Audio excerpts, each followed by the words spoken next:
Lord God, it is all about you. At lubos nga ang galak at pasasalamat sa aming puso, Panginoon, na kami ay nakapaghandog ng aming taos-pusong papurit pasasalamat sa inyong pangalan, O Diyos. Lord, we pray na patuloy niyo po kaming samahan, patuloy niyo po kaming gabayan sa pakikinig ng inyong salita. And to you we give back all the praises, all the glory, and all the honor. This we pray in Jesus' name.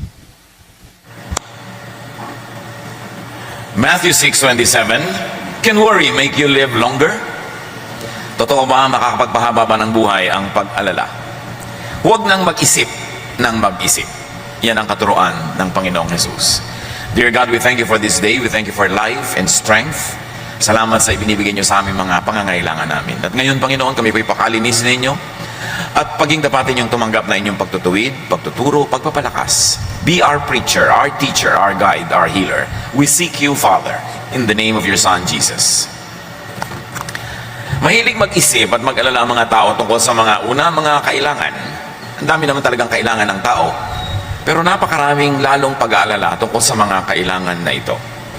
Sabi ng Panginoong Jesus, Matthew 6:25-32, kaya't sinasabi ko sa inyo, huwag kayong mabalisa.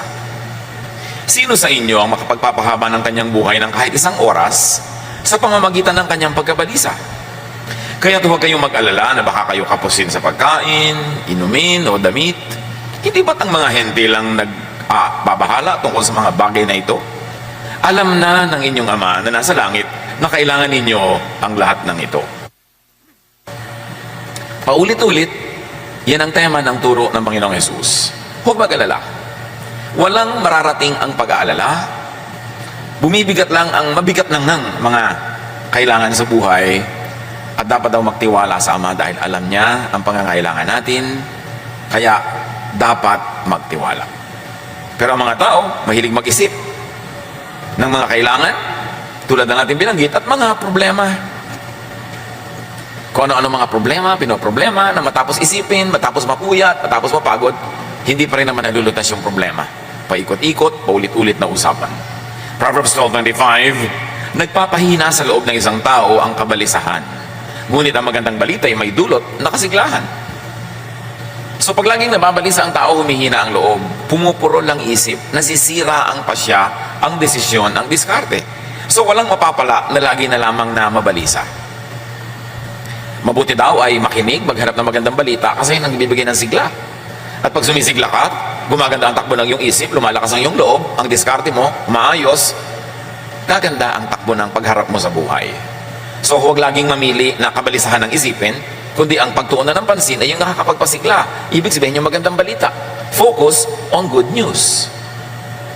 Pag nag-uusap-usap kayong magkakasambahay, magkakamag-anak, magkakaibigan, magkakatrabaho, ang pag-usapan yung nakakapagpasigla, nakakapagpaganda ng pananaw sa buhay, nakakapagpatiwasay, nakakapagpatalino, kasi ang lahat ng yan ang tutulong para magkaroon ka ng magandang ideya kung paano mo harapin ang mga hamon ng buhay. Pero pag laging nakakapagpalungkot, nakakasira ng loob, nakakainis, nakakagalit, naaapektuhan ito ang buong pag-iisip mo rin, kaya hindi ka magkakaroon ng lahat ng kailangan mo para maayos ang dapat ayusin. Ang tao, baligtad. Ang paboritong pag-usapan, yung nakakatakot, yung nakakainis, yung nakakagalit.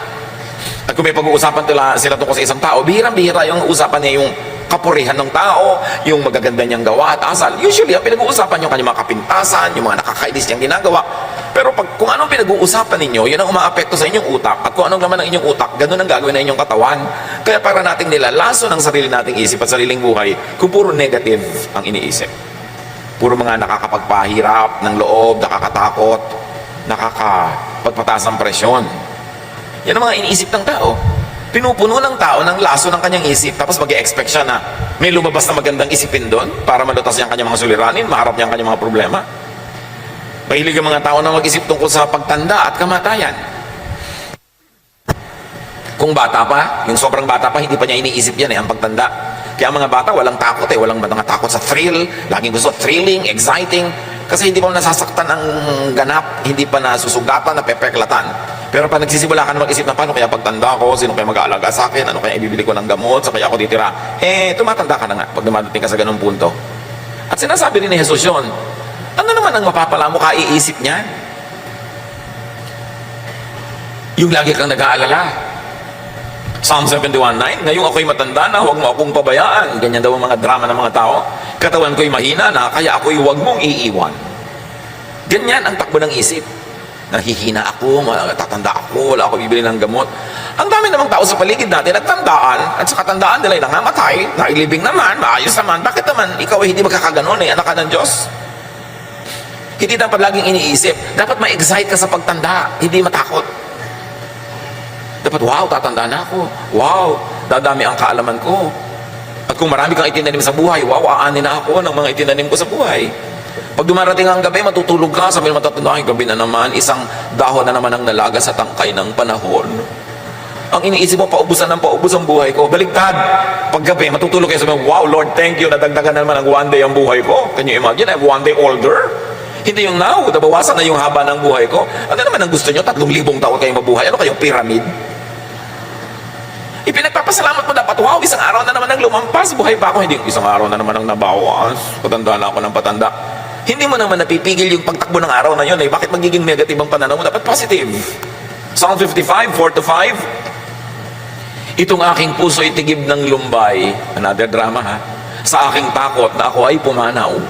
Sa tindi ng takot ako'y nanginginig. Sinasaklot ako ng sindak na labis.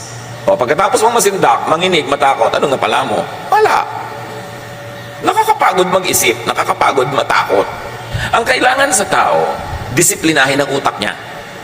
Na pag siya ay inaakay ng utak niya patungo sa mga isiping nakakatakot, nakakalungkot, nakakasira ng loob, siya ang umakay sa utak niya, dadalhin niya sa mga nakakatuwa, nakakapagpasigla, nakakapagpasaya. It's a matter of discipline.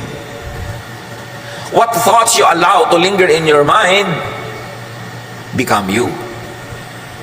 So pag ang inilalagay mong isipin ay alalahanin, magiging maalalahanin ka at ang mukha mo will show it. Disiplina. Sabi nga ni Martin Luther, you cannot stop birds from flying over your head, but you can stop them from nesting in your hair. Hindi mo naman talaga mapipigil kung may ibong lumilipad sa himpapawirin, dumaan sa ibabaw ng ulo mo, kasi malayo, hindi mo mapipigil, pero mapipigil mo ang ibon na yun na magpugad sa buhok mo. Ganon din yung mga negative thoughts. Minsan, tumatawid talaga sa isip natin, biglang parang jet na umuusok dyan sa langit, pero pwede mo namang itaboy. Pag nagsisimula ka ng magdramang bukid, itaboy mo yung drama. Yan ang problema sa atin, ang daming drama, puro drama. Wala namang napapala, nalulungkot lang, natatakot, humihina ang loob. Yan, at iba pa, marami pa tayong mga ibang isipin na puro mga pampabigat. Pero ang totoo, wala namang mabuting idudulot ang pag-iisip. Wala. Anong buting idudulot ng pag-iisip? Walang buting idudulot ang pag-iisip. Ulit-ulitin natin yan sa ating sarili. Itaboy ang nagpapalungkot, nananakot ng mga ideya. Ecclesiastes 5:3, ang panaginip ay bunga ng maraming alalahanin. Sabi na, may nanaginip po ako, ano kaya kahulugan? Walang kahulugan yon. Isip ka kasi ng isip. Kaya nung tulog ka na, tumuloy pa yung isip mo. Kaya yung mga matutulog na lang, manonood pa ng horror, tapos nagtataka, bakit po kaya ako laging binabangungot? Nagtaka ka pa. Alam niyo ba yung isip natin, pwedeng kausapin yan. Sabihin mo sa isip mo, may problema ako, hindi ko alam ang gagawin. Alin bang pipiliin kong solusyon na naiisip ko? 1, 2, 3, o yung hindi ko pa alam, pero may solusyon number 4 pala. Matutulog ako, isip. Pagising ko, yun ang unang-una mong imulat ang mata ko, yung pinili mong matalinong solusyon. Alam niyo ba na nag-iisip yung isip kahit tulog ka? Kaya ka nga nananaginip kahit tulog hindi naman ikaw nag-iisip nun. Pero kung ano-anong mga iisip mo habang gising ka, kaya pag nanaginip ka, biglang manananggal ka, yung nanay mo aswang, yung kung ano-ano mga nakakatakot, kasi gano'n ang laman ng utak mo. Yung lang inilalagay sa loob ng utak mo, yun lang ang mapapanaginipan mo, tanda mo yun. So, mag-isip ka ng maganda, nakakapagpahinga, gano'n din ang labas ng iyong mga panaginip. Bible lang nagsabi, ang panaginip ay bunga ng maraming alalahanin. So alala ka ng alala, isip ka ng isip, kaya ka nananaginip. Hindi ka kinakausap ng demonyo, hindi ka kinakausap ng Diyos. Ano ka? Propeta. Bihira yun na merong kumakausap sa'yo. Sarili mo lang yun, anino mo na nag-ahabol sa'yo. That's why we must discipline our thoughts. Ang utak natin parang lalagyan. Pwede mong gawing basurahan. Basura, ilagay mo, magiging basurahan yan. Bulaklak ang ilagay mo, magiging florera yung utak mo. What do you put in your mind? You've got to be very aware of that. Ecclesiastes 11:10, iwaksi mo ang alalahanin at mga kabalisahan. Kung iisa-isahin ko lahat na sinasabi ng verses na huwag kang mag-isip, huwag kang mag-alala, ang dami. So focus on something else. Pag sinabing iwaksi mo ang alalahanin, ibig sabihin, tanggalin mo sa utak mo yan at palitan mo ng iba. It's your choice. Napipili natin ang inilalagay sa ating isip. Importante na maging mapili. At turo ni Jesus, huwag mag-isip ng mag-isip. Nang ibig sabihin lang naman ay, huwag mag-alala. Isaiah 26:3, binigyan mo ng lubos na kapayapaan ang mga may matatag na paninindigan at sa iyo'y nagtitiwala. So may paninindigan ka, maninindigan ka, hindi ako mag-worry, hindi ako mag-aalala, hindi yan ang bibigyan ko ng pansin. Kailangan manindigan ka doon kasi laging aagawin ng mundo ang isip mo para ituon sa mga nakakatakot at nagpapahirap ng loob. At kailangan sa Diyos magtiwala. Magtiwala. Importante yun. Kahit kung minsan parang against common sense na, pero may Diyos kasi, kaya meron kang pwedeng pagtiwalaan. Meron daw isang bata, nasusunog yung bahay nila, 2 stories lang naman, kailangan niyang tumalon mula doon sa bintana dahil nasusunog na yung bahay, hindi na siya pwedeng dumaan doon sa hagdan. May 2 lalaking sinabi sa kanya, halika, sasaluhin kita, tumalon ka. Yung isa matipuno, ang laki ng muscle, ang laki-laking tao. Yung isa naman payatin. Pero yung bata, doon tumalon sa payat. Kasi tatay niya. Mas nagtitiwala siya, tatay niya eh. Alam na alam niya na talagang aalagaan siya kasi yung matipuno, hindi naman niya alam, hindi niya tiyak. Ganun ang tatay natin sa langit at hindi siya payato. Dapat pagtiwalaan.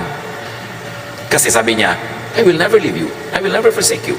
Pangako niya sa isang Bible character na universally can be applied to all people of God. God will never leave us or forsake us.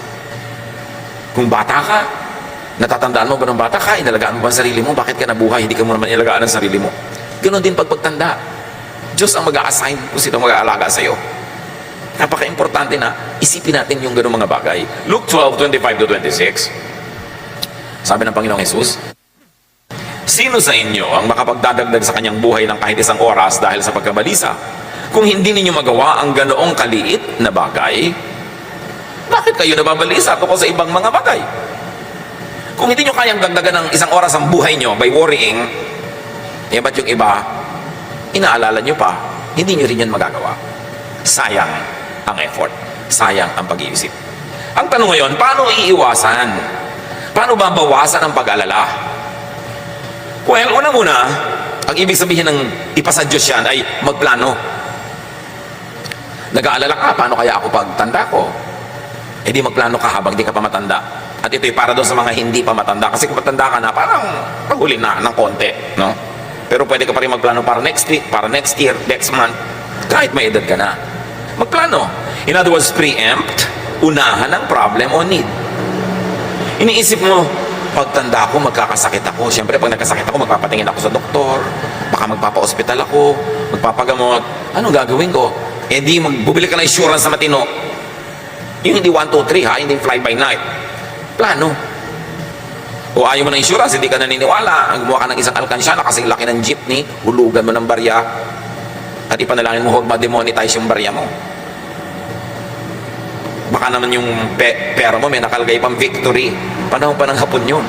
Di ba? O bagong lipunan. Dapat yung pera mo current. Unahan mo yung problema. Wala namang taong tumatanda na hindi nagkakasakit eh. Magkakasakit at magkakasakit ang tao. Alam na nating lahat yun. Nakita na natin, nagkasakit ang mga lolo natin, nagkasakit ang mga magulang natin. Tapos kayo, wala man lang health insurance. Anong inaantay nyo sa buhay nyo pag nagkasakit kayo? Magic. Kailangan meron. Alam naman ng tao na mamamatay lahat. Lahat namamatay. Si Jesus nga namatay. So, pag ba namatay kayo, meron na kayong libingan? Wala. Kanino yung ipapaproblema yung libingan nyo? Yung iba, ibinibili mo na nga.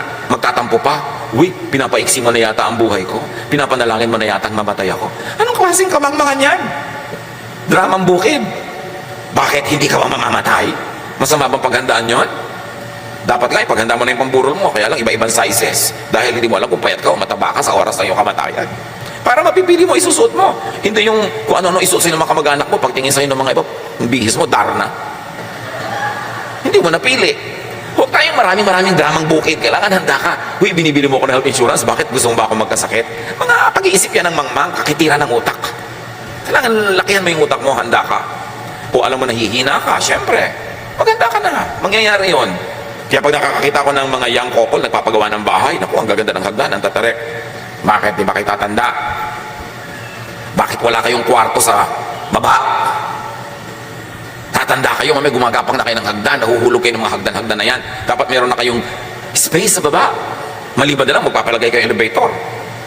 Ngayon, kung ayaw nyo pa sa baba matulog, lakihan nyo yung sala. Abangan nyo na ng toilet, abangan nyo na ng mga tubo-tubo for lababo. Para kung tumanda ka, di ka na makakyat, doon ka magkwarto. Parang hindi ka tatanda, wala ka man ng lugar sa baba. Yung mga ganun, hindi mo ba iniisip at paghandaan mo yan, unahan mo yung problem. Importante. Proverbs 15:22, ang isang balak na mabilis ay di papakinabangan. Ngunit ang planong pinag-aralan ay magtatagumpay. May plano ka. Alam mo, darating ang panahon, magre-retire ka. Yan naman kung nagkatrabaho ka man lang, no? Magre-retire ka, mawawala ka ng income. Paano ka na ngayon mabubuhay? O 60, 62, nag-retire ka na. Kung mabuhay ka pa hanggang 95, marami ka pang kailangang gastusin nun, ha?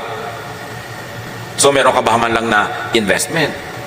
Meron ka bang may placement ka ba? O kaya man lang, meron ka bang binili kahit kaprasong bukid na kikita? O may binili ka at ipinondar kahit 1 o 2 pintong apartment na kumikita yung renta noon, wala ka ng income, doon ka ngayon kukuha ng mga panggastos mo. Kailangan magplano. At mga kapatid, hindi sapat na ang plano mo ng Social Security ay mga anak. Hindi. Salamat. Mabuti kung itaguyod ka na yung anak. Pero kung ang napangasawa niya ay impacta, paano?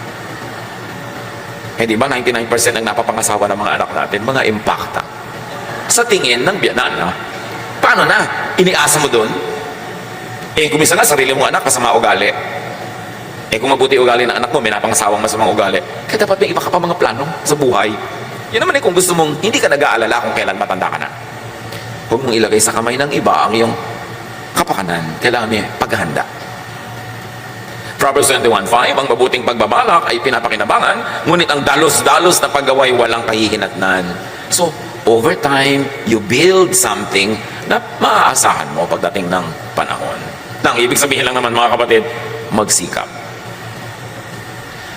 Yung hirap ka, busy ka, nagtatanim, nagsisikap, in the first 40 years of your life, magandang foundation yon at magandang pangitain na baka sa next 40 years of your life, kung pakakabain pa ng loob ng Panginoon ang iyong buhay, ay maginhawa ka naman. Pero pag inuna mo saya, inuna mo ang sarap, estudyante ka, puro ka absent, nagtatrabaho ka, puro ka lakwatsa, puro ka gastos, millennial ka, ang pera mo nasa gadget lahat, na every 2 weeks may bago, palit ka ng palit, wala kang savings, anong inaantay mong kinabukasan? Pagtanda mo ba, makakain mo yung mga model 72, 75, 93, ng kung ano-anong gadget? Ecclesiastes 9:10, ano man ang ginagawa mo, ipagbuhusan mo ng iyong buong makakaya. Naghahanap buhay ka? Maghanap buhay ka with feelings. May tindahan ka? Improve mo para malaki ang benta. Hindi lang yung magbasara ka at magbukas ang tindahan araw-araw, walang improvement. Lagyan mo ng feelings, ng passion, para marami kang kitain, marami kang maimpok. At pag meron ka nun, less ang iyong worry. Ecclesiastes 3:22. Kaya naisip kong kung walang pinakamabuti sa tao, kundi pakinabangan ng kanyang pinagpaguran. Ito ang ating bahagi. Ito ang parte natin. Ito ang ating benepisyo sa buhay. Una, magpagod ka. Tapos, pakinabangan mo ang iyong pinagpaguran. Huwag mong pakinabangan ang pinagpaguran ng iba. Huwag ganun, magpunter ka. Proverbs 10:4. Ang kamay na tamad ay tiyak na magdarahop. Ngunit magbubunto ng yaman ang kamay na masinop. Yung pag nagkapera ka, gastos ka agad. Wala ka nang trabaho, umaasa ka lang sa magbibigay sa'yo. Pag nahipo mo yung pera, lipad ka agad, gastos. Bukas, wala na naman. Ito yung nagbibigay sa'yo, nasagasaan ng tren. Paano na? Lalo kung tren dito sa Maynila ang nakasagasa sa'yo, hindi naman nasagasaan ka dahil sa bilis ng tren. Kundi sa bagal ng tren, 3 araw na nasa ilalim ka pa. Kaya talagang tiyak na mamamatay ka. Tapos puro pakalawang, natetano ka pa. Yun ang ikinamatay mo. Kaya sabi, kailangan huwag kang tatamad-tamad. Ang daming tao, umaasa lang sa iba. Inaasang abutan, inaasang bigyan. Ang dapat ganun lang, yung sobrang bata, sobrang tanda, o sobrang may sakit. Pag hindi ka any of the three, dapat kumikita ka ng kinakain mo at sobra pa. Kasi darating ang panahon na wala kang trabaho, walang kita, may bagyo, walang panahon gumawa ng pera, dapat meron ka nakaimpok. Para mabawasan ang pag-aalala, dapat magsikap at magtanim. Kasama na niyan, mag-impok at magtanim sa human relations, makipagmabutihan sa kapwa. Tatanda ka, magkakasakit. Minsan madudulas ka, hindi ka makabangon. Minsan nadaganan ka ng nahulog, nabubong. Kaaway mo yung kapitbahay mo. Sino ang aasahan mong tutulong sa'yo? Ang tao na nag-iisip. Alam mong pwedeng dumating ang panahon na kahit malakas ka, maaksidente ka. O may pera ka pero biglang nalasin ng mga negosyo mo at mawala ang pera mo. O magkaroon ka ng mga sakit. Kung matalino kang tao, makikipagkasundo ka, hindi ka makikipagkagalit sa mga kapitbahay, sa mga kamag-anak. Kasi dun ka aasa ng tulong sakaling hindi mo makayang tulungan ang iyong sarili. Isang malaking kamangmangan ang makipag-away sa mga kapitbahay, sa mga kamag-anak. Kasi paano ka pag nangailangan ka ng tulong? Dapat mabait, mabuti, kahit peke ng konti. Kesa yung totoong-totoo ka, pero ang katotohanan mo, ang sungit-sungit mo, ang bangis-bangis mo, itago-tago ba ng konti yan? Magpanggap ka ng konti. Magbait-baitan ka man lang kung hindi ka tunay na mabait. Para naman, hindi gagawa ng masama ng kapitbahay, kundi makagawa ka pa ng mabuti. If we come to terms with our mortality, with our weaknesses, with our limitations, we will be wise enough to invest in human relations. Kasi kahit may pera ka sa bangko, kung na-paralyze ka bigla, hindi ka makaka-withdraw. Somebody has to do it for you. Pag na-hospital ka na, hindi ka na makakita, na puro tubo na yung leg mo, nakatali ka na halos sa kama, hindi ka makapagbilang ng pera kahit may pera ka. Somebody has to do it for you. Kailangan meron ka mga tao sa paligid mo na pinakikisamahan, pinakikitunguhan ng mabuti, at ipasa Diyos mo na gagawin ka nila ng mabuti sa panahon na pangangailangan mo. Ecclesiastes 11:4. Ang naghihintay sa pagtigil ng hangin ay hindi kailanman makapag-ahasik ng kanyang binhi. At ang nag-aalala sa patak ng ulan ay di makapag-aani. Sa agriculture, ang ibig sabihin lang, kung lagi kang natatakot na baka bumaha, bumagyo, humangin, umulan, hindi ka na nga magtatanim noon. At sa human relations, ganun din yon. Kung lagi kang natatakot na baka gawin ko to ng mabuti, hindi naman ako suklian. Baka pautangin ko to, hindi magbayad. Baka bigyan ko to, hindi naman ako bigyan pag ako nangangailangan. Baka mahalin ko to, tapos hindi naman ako mahalin. Pag lagi ka nalang inisip mo, wala ka talagang gagawing mabuti. Kailangan marunong ka rin mag-isip, bawasan ang mga risk, at makipagsapalaran with calculated risks. Yun talaga yung buhay. Pero pag hindi ka nagtanim, definitely hindi ka aani. Hindi lahat ng nagtatanim, umaani ng itinanim. Pero kumisan sa iba umaani, hindi niya inaasahan, doon pala manggagaling yung pagpapala. Dito ka nagtanim, doon ka umaani. Minsan din naman, may tanim talaga, hindi ka nakakaani kasi binabagyo talaga, binabaha. Pero pag nagpadala ka sa ganong takot, kahit kailan, hindi ka na magtatanim, definitely, wala ka nang aanihin. Marunong ka dapat ng ganon. Proverbs 6:6-8.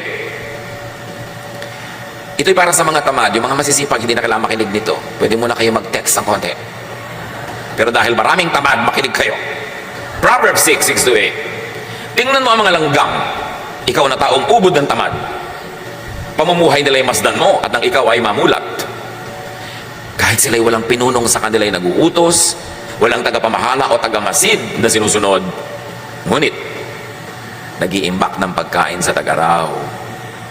Kailangan nila'y iniipon kung panahon ng anihan. Ganun naman talaga mga langgam, busy-busy.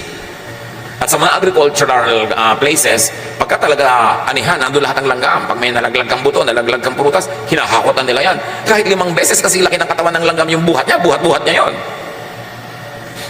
At pagkatapos, bulungan ng bulungan. Sa may pagkain, sa tayo may makukuha, bulungan ng bulungan. Hindi katulad ng marami tao, bulungan ng bulungan. Uy, ano na latest na chismis? Sila bulungan ng bulungan, nagbibigay ng tip, kung saan may makukuha ang pagkain, ano magagawa. Importante. Ang sipag nga ng langgam, maglaglag lang ng kaunting pagkain sa sahig, ando na sila. Sa sila lang galing. Nakaabang ng nakaabang. Hindi sa chismis. Nakaabang sa oportunidad. Kaya sabi, hoy mga batugan, matuto kayo sa langgam ha. Walang mga leaders yan, walang organizational chart, walang mga PERT CPM yan, walang mga seminar. Pero ang sipag. At pag dumating ang bagyo, ang ulan, ang baha, nakaligpit sila sa mga bahay nila, may nakaimbak silang pagkain. Parang yung woman of Proverbs 31, she can laugh at the days to come. Imagine you can laugh at the days to come. Ay, enrollment na. May pang-enroll ako mga anak. O, di ba? Uy, magkakasakit ka. May pera tayo, may insurance tayo. Yun ang matitinong tao. Hindi, naku, magkakasakit tayo. May gastos na worried. Wala kasing tanim. Walang aanihin. Sabi, mabuti pa yung langgam. Gayahin nyo. Ang liit ng utak noon. Di ba? Pero bakit ang talino? Sayang naman yung utak na ang laki-laki, ang bigat-bigat dalhin, tapos walang laman. Ang laman pa, mga kung ano-anong negative things. Proverbs 11:27, kung mabuti ang hangarin, ikaw ay gagalang. Kapag humahanap ng gulo, yun ay masusumpungan. Ibig sabihin lang, kung anong ginagawa mo, yun ang aanihin mo. Gusto mo ng gulo, magkakagulo. Gusto mo ng katahimikan, magkakatahimik. Kung gusto mong igalang ka ng iba, gandahan mo ang iyong buhay. Ecclesiastes 10:12, ang mga salita ng matalino ay nag-aani ng karangalan. Ngunit napapahamak ang mangmang dahil sa kanyang mga salita. Kasasalita, kaya napapahamak ang tao. Kadadaldal, kabubulong, kachichismis, karareklamo, maririnig ng iba, lalaki ang gulo. Kaya dapat ang tao marunong magkontrol ng bibig. Lalo't kung hindi ka tiyak na ikaw ay pantas, marunong, magaling, mas mainam manahimik. Kasi ang may mga tao na tuwing bubuka ang bibig, nag-aani sila ng problema. Dapat by now, alam mo na yun, kapatid, kaibigan, kung anong bunga na yung pagsasalita. Tigil-tigilan ang kadaldalan na walang kinakawian, kundi problema at gulo. At paano maiwasan ng pag-alala? Maging abala. Pag-abala ka, una, sa ginagawang mabuti, bubunga yun, kaya mababawasan ang pag-alala mo. At may pangalawa pang pagiging abala, yun ay magsaya ka. Para hindi lungkot ang pumasok sa iyong isip. Proverbs 6:9-11. Hanggang kailan taong tamad mananatili sa higaan? Kailan ka babalik ako sa iyong pagkakahimlay? Kaunting tulog, bahagyang idlip, sandaling pahinga, at paghalukip-kip. Samantalang namamahinga ka, kahirap ay darating na parang armadong magnanakaw upang kunin ang lahat ng iyong kailangan. Sige, magtulog-tulog ka, maghalukip-kip, magkuyakoy, magpabanjing-banjing, magpa-text-text, magpa-games-games ka, sige. Sabi ganon, huwag ka magtrabaho, maglaro ka na maglaro. Pero habang ginagawa mo ang lahat ng yan, unti-unti na ginagapang ka ng kahirapan. At gigising ka na lang isang araw, super hirap mo na. 2 Thessalonians 3:11-12. Binanggit namin ito dahil nabalitaan namin may ilan sa inyong ayaw magtrabaho. At walang inaatupag kundi ang makialam sa buhay ng may buhay. Tingnan niyo ang katabi niyo. Mga nasa likod, nasa harap. Tayo ba ito? Sa pangalan ng Panginoong Jesucristo, talagang ginamit na ang pangalan ng Panginoon, ha? Mahigpit namin inuutos sa mga tao ito na sila'y maghanap buhay ng maayos at huwag umasa sa iba. Kailangan pa bang i-memorize yan? Sabi, huwag yung ang inaatupag nyo, buhay ng may buhay, makialam kayo sa buhay ng may buhay. Kung kailan ang birthday ng isang artista, sino na bang asawa kayo ni ganitong artista, huwag nyo nga pakialaman yan kasi hindi na pagkakaperahan.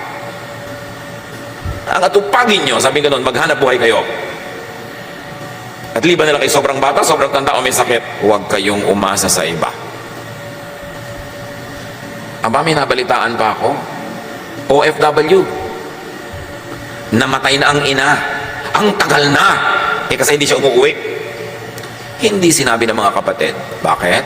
Para huwag tumigil magpadala si OFW ng perang pampagamot at panggastos ni nanay. Ang tagal na palang naagnas. Namatay na yung nanay, padala pa siya ng padala ng papagamot. Niloloko ng mga kapatid. Sinabi, huwag kayong aasa sa iba. At huwag kayong sobrang umasa sa mga OFW. Kailangan pa bang ulit-ulitin, hindi naman madaling kitain yung pera nila, na ang pera naman nila, sweldo lang, constant, yun lang. Pag nagpadala sa iyo sa ganitong petsa, ibig sabihin na susunod yan sweldo sa ganung araw. Tapos kalagitnaan, susulat ka na naman, tatawag ka, text ka, may hihingin ka. Bakit? Hindi pa siya sumusweldo. Saan mo siya pakukuhanin ng pera? Tapos uutang para magdebu, uutang para mag-birthday, mag-party, mag-baile, mag-inuman. Ang inuutang mo lang dapat yung pampuhunan na pinag-aralan mo, natutubo. Kikitain mo yung pambayad sa utang. Pero yung uutang ka para lamang pang-arte, pang-gastos, isang malaking kabaliwan. Tapos iba yung nagbabayad. Laging gusto mo gadget na ganito, gusto mo ganung original pa, gusto mo pa branded. Bakit kinita mo na ba yan kung hindi pa? Nakarating ka na ba sa Divisoria? Doon ka mamili, ha? Kung wala ka pang masyadong kinikita. Huwag na gusto mo pa doon sa mga mamahalin. Deserve before you desire. Yung ang porma-porma mo, branded ang mga damit, branded ganyan, tapos wala ka namang income, saan mo kinuha yun? May ibang nagbayad. It is ungodly. It is not good.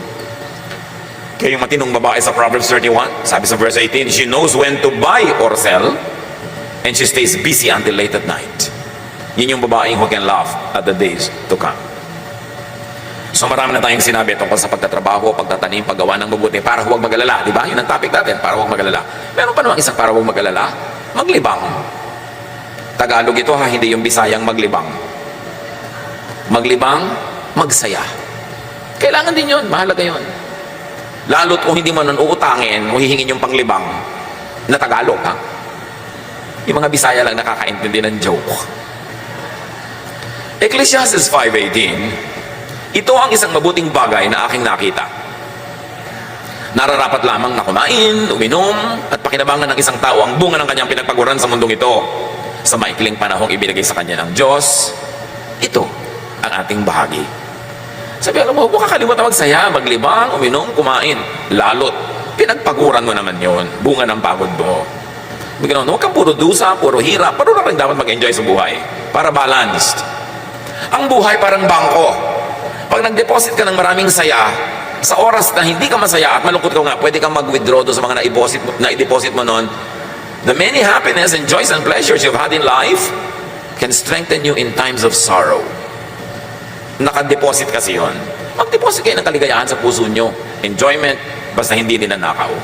Ecclesiastes 6:9, mabuti pa ay masyahan sa anumang kalagayan kaysa mangarap ng di naman makakamtan. Ito man ay walang kabuluhan tulad ng paghahabol sa hangin. So isa pang itinuturo, learn to be contented with what you can afford. Kesa isip ka ng isip ng di mo naman kaya, hindi mo abot, enjoyin mo yung kaya at abot mo ngayon.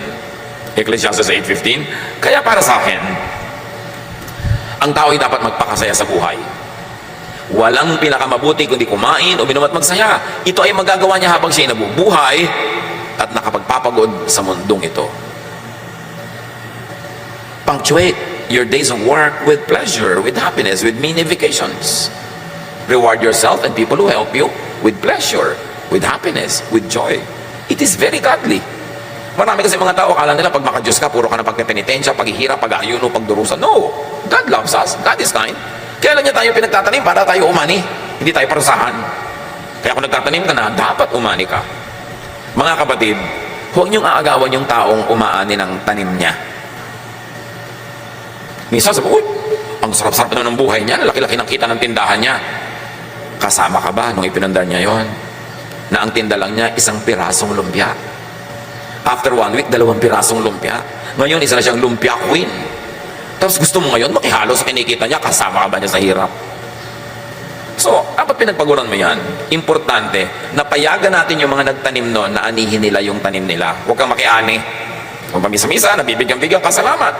Huwag kang maiinggit sa mga taong, ang laki ng negosyo niya, ang laki na ng kita niyang pinsan niya na yan. Yung may inggit-inggit. Pero pinaghirapan nila yon. Deserve nila yun. Do not covet what is not yours. Kaya halimbawa, mga anak, tanim kayo ng mga magulang niyo eh. Dapat paanihin niyo sila. Kasi tanim kayo. Mga manugang, yung napangasawa ninyo, tanim niyo ng magulang niya, ng biyanan niyo, paanihin niyo yung biyanan niyo. Yung mga magulang niyo rin, paanihin niyo rin. Lahat ng tumulong sa inyo sa inyong buhay. Kaya sino pa yon? Kaya malaki o maliit na tulong. Kailangan pagkaya nyo na salang bigyan ng ani, paanihin nyo. Kasi tanim kayo eh. Yun ang kalooban ng Diyos, ang itinanim, inaani. Napakasama yung wala kang utang na loob. Yung tinaniman ka, wala man lang mapitas sa'yo. Wala man lang mapakinabang sa'yo. Samantalang binigyan ka ng pagod, hirap, lahat-lahat. Ganun ang taong makadiyos at disente. Lahat ng tumulong sa'yo, tutulungan mo rin. Lahat ng naghirap sa'yo, susuklian mo. Ibayo pa doon kung kaya mo pa. Ganun ang pagiging makadiyos. So matapos mong magtanim, mag-invest, magplano, ipasa Diyos ang lahat. Nagawa mo na yung dapat mong gawin. Halimbawa, nagtanim ka ng buto, huwag mo hukayin bukas para tingnan kung tumutubo. Diyos ang magpapatubo. Pero ikaw magdidilig, ikaw mag-aalaga. So, ipasa Diyos mo na pag nagawa mo na yung anak mo. Katulad na marami mga magulang, paano kaya lalaki ang anak ko, lalaki kaya ang matino? Habang bata, turuan mo ng turuan, at pagkatapos bahala na sa kanya ang Diyos.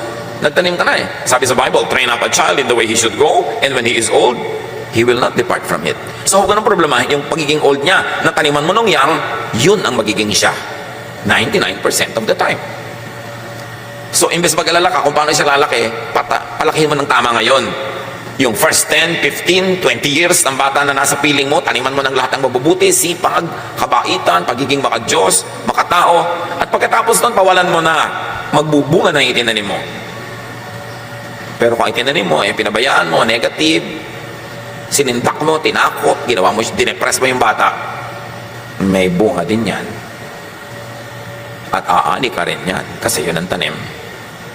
Ang itinanim, inaani. Psalm 23, 1-3, You, Lord, are my shepherd. I will never be in need.